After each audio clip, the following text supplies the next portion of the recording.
Hello folks, my name's Ben and this is a Shots Fired Airsoft video.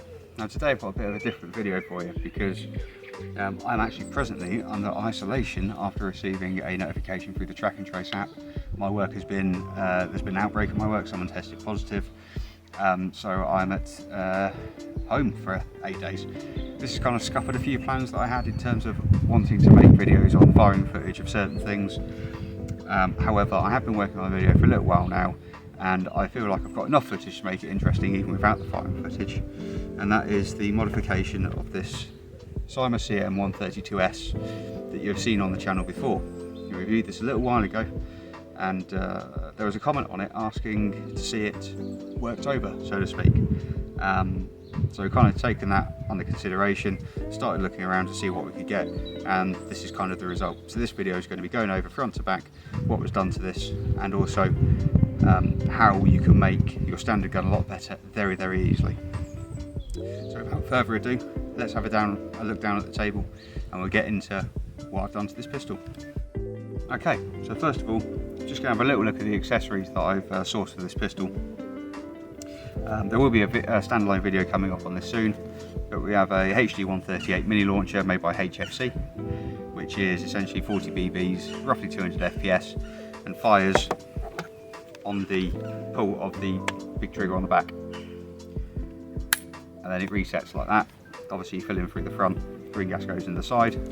So there will be an individual video of this coming up where I can get out again and do some firing footage. We've got an X-Cortec XT301 Mark II tracer unit, very popular in pistols, very reliable, never had a problem, never had an issue. 40mm negative thread fits on the front of the CM.132 great. The only issue is do have a bit of threadbare. The thread neck on this is not the longest in the world, but that takes care of all tracing duties on this. And this is for giving you a bit more firepower in confined spaces. This has got the spread to clear a reasonable sized room, which is really handy when you're dealing with something which is a sidearm. Obviously you can't holster it like this, but whatever, it's good fun to have a big launcher on the front. We have a custom mounted sight. I'll actually get into how I did this, got a bit more footage with it when we have a look at it in more detail. It's not the cleanest job in the world, but it's got the sight on there and it's definitely not going anywhere. And on the top I've got a Theta Optics micro red dot sight. This is not the best sight in the world. It's something I bought as sort of like a proof of concept. Yeah, it's actually slightly off center, I don't know if you can see that, because the mounting system on this, when you do it up, it actually offsets the sight to the left hand side from the back of the gun, which isn't ideal, but it does prove the point that this will take and work with a red dot sight now, whereas opposed to the standard gun there is no way of fitting a red dot sight onto it without doing something custom like this, and I'll explain how I did this in a bit. Other modifications, we have a extended magazine. These are 90 rounds plus, full polymer build, and these are a sort of mid-cap style magazine, so there's no winding or anything on them, but they give you 3 times the capacity of the standard mags, which are these little pen jobbies. These are also lighter, as I'll show you in a minute on the scales. There are modifications required to the gun to get these in, because these are designed for the old style pistols, and different style pistols at that don't have this lanyard mount, which is now missing on mine. However, we'll pop a picture up of what it looked like before, and which we used to stop these from butting up properly. As you can see now, it all goes in lovely.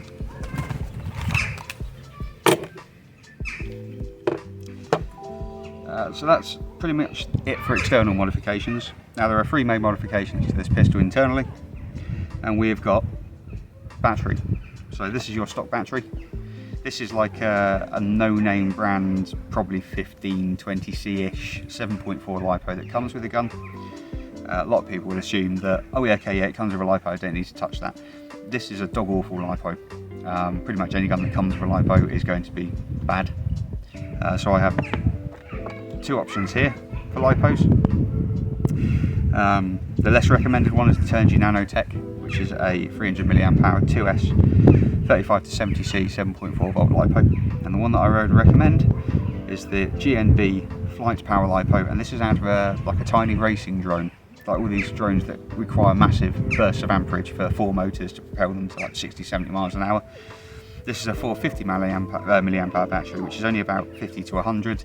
Different places say different sizes for this battery, but this is an 80 to 160C LiPo. So this is about 3 times more powerful than this, easily. And the performance difference with this LiPo in fits in great, no modifications. All I have to do is solder some Deans onto it, or micro Deans. Absolutely fantastic piece of kit. And I'll demonstrate that with a bit of footage on the screen in a minute.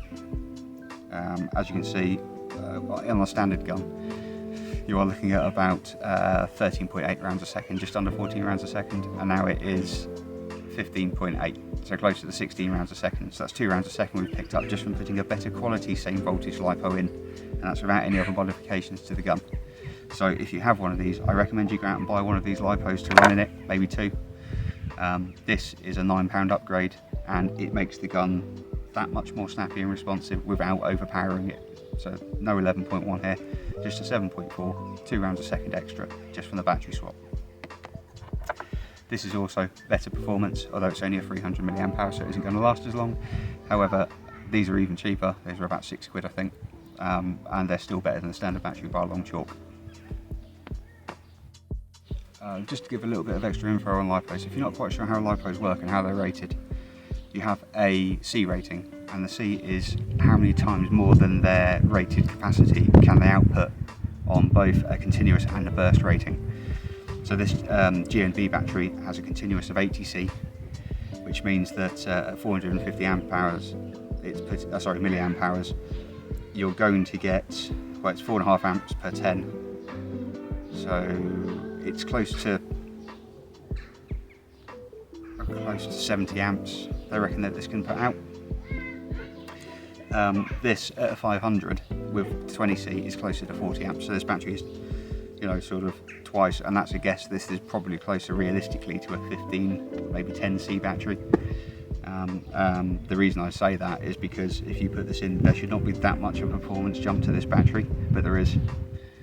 So I would suggest that these batteries are somewhat working very hard to maintain their performance in this gun. Other internal mods.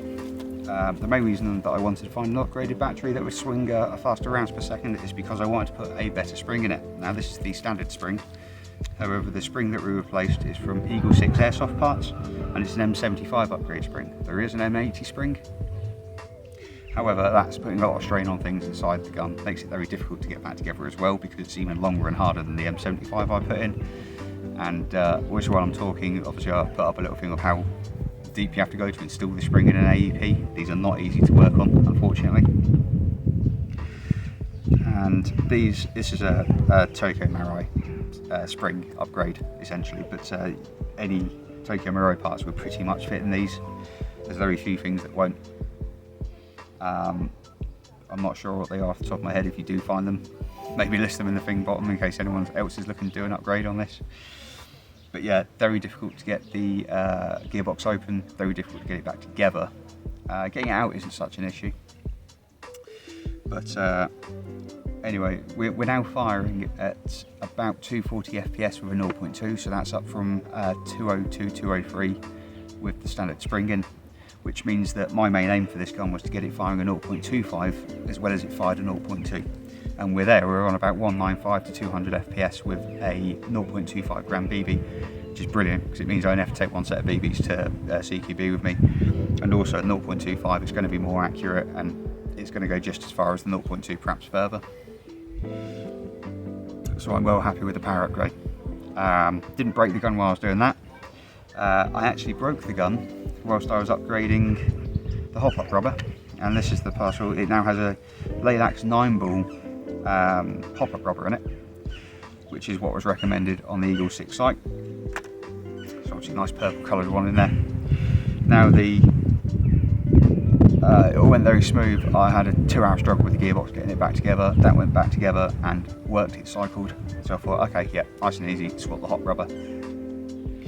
And what ended up happening, the hop-up arm on top, I didn't get it seated quite right with the new hop-up rubber in it, and when I went to adjust the hop-up rubber, it snapped the little pot metal arm off the hop-up arm that's inside the standard gun. I'll put a picture up now. Now, as you can imagine, this annoyed me a fair amount because you cannot buy this part. If you have a 3D printer, there are STL files that you can print out. I do not have a 3D printer, and no one seemed to want to sell one of these 3D printed ones. And this renders the gun nearly inoperable. I mean, I completed all the mods, got it back together with obviously no hop-up on, just to make sure it actually still cycled and fired okay. And yes, it did, but I was getting like 170 FPS, which on a .2, which I knew wasn't right. Because obviously with no pressure on the hop-up, you've got no air seal. So I didn't really know what to do at that point, and this is one of the reasons that this video is delayed somewhat. And what I ended up doing was keeping an eye on the boneyards, and eventually I got a Cyma CM.132s, which is the earlier version of this, and I ended up gutting it for parts.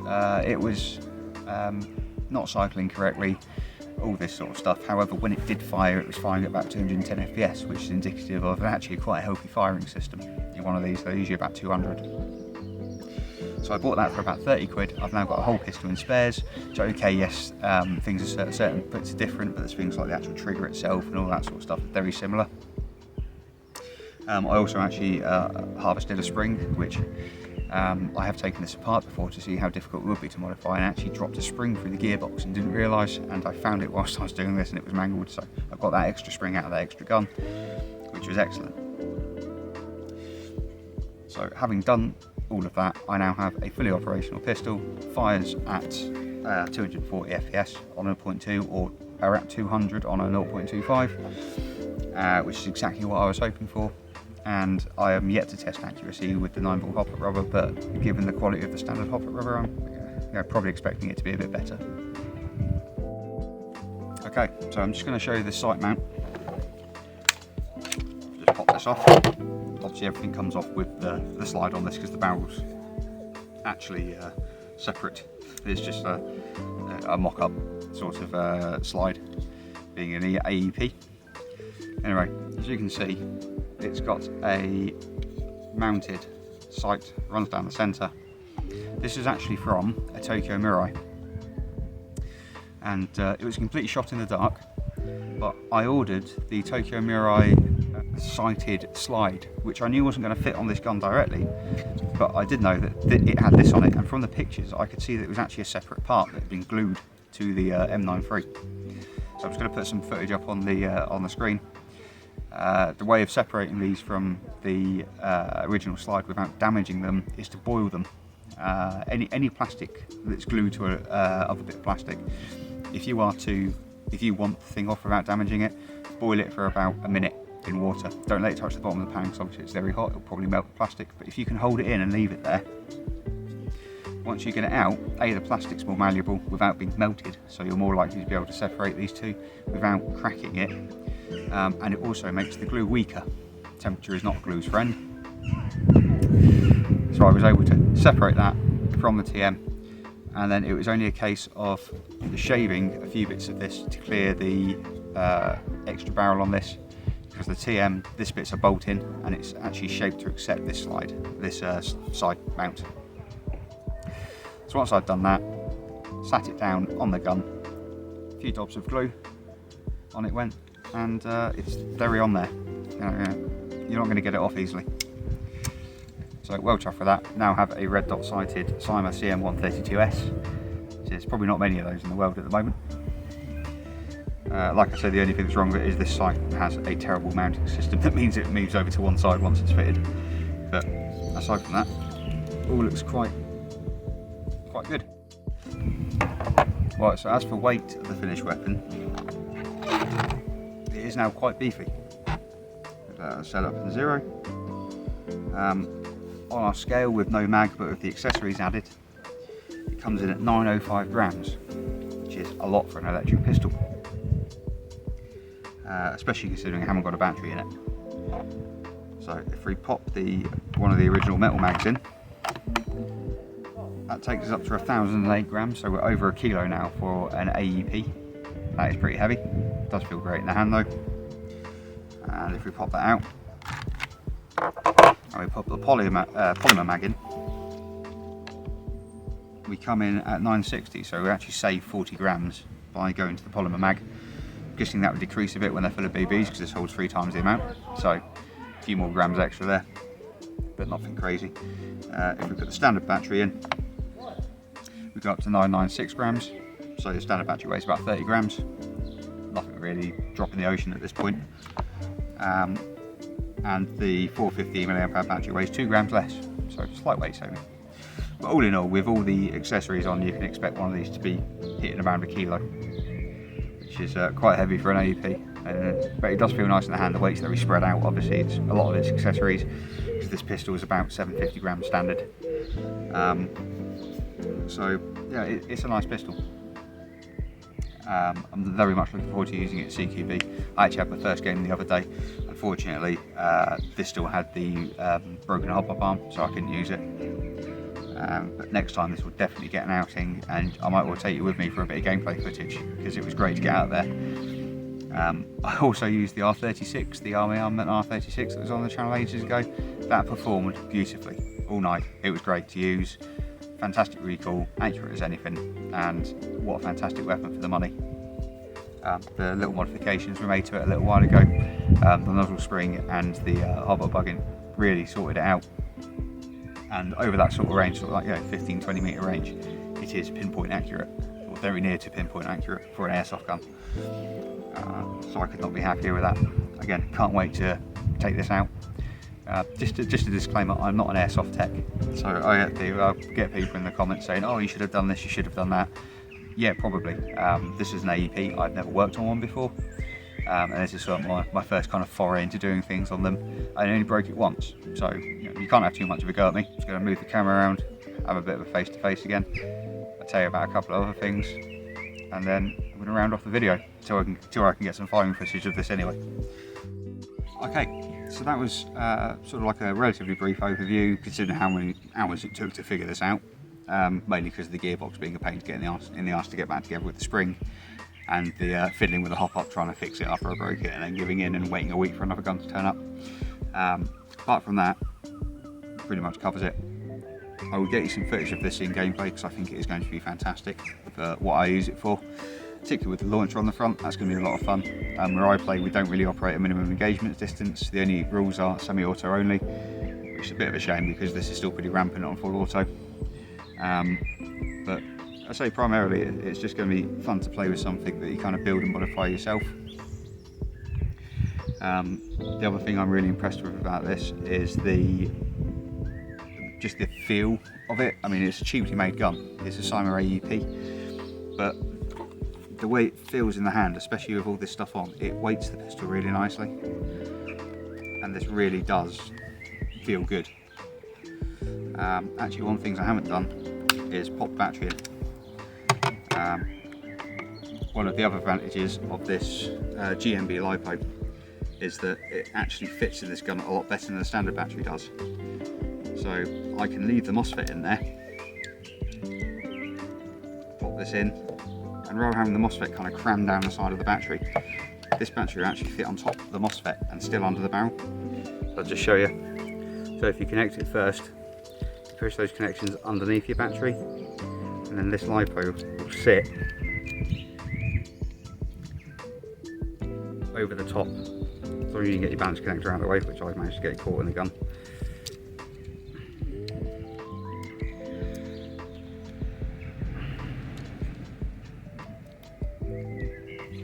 There we are, just tuck that back in there.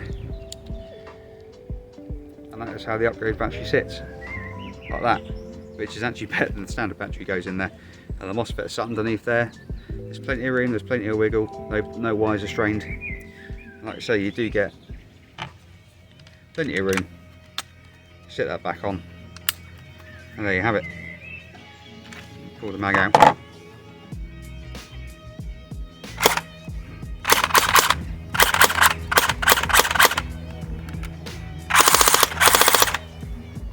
There we go. So thank you very much for watching. My overview of the modifications that I've made to the Cyma CM.132s, and if you're the person who asked about the modifications that can be made to an AEP, well, I hope you see this video. I do like doing videos like this, a little bit more in depth than the traditional sort of, here's a gun, yeah, it goes shooty bang bang. you know, and then here's some firing footage. I know a lot of people want to see that because they might want opinions for when they're buying one and all that sort of stuff. However, I do stuff like this from time to time, and it's nice to kind of put it on video, if you know what I mean. So that's pretty much all I've got for you at the moment. I will post another video of this when I'm out of isolation and I can go and get some test shooting done. Got high hopes for this. On a 0.25 gram BB it should be nice and accurate and have more than enough range for CQB. And it will be interesting to do an overall range test with it and see how it goes. So again, I've been Ben. This has been a ShotSpotter Airsoft video. Thank you very much for watching, and I'm sorry about the face cam. See you later.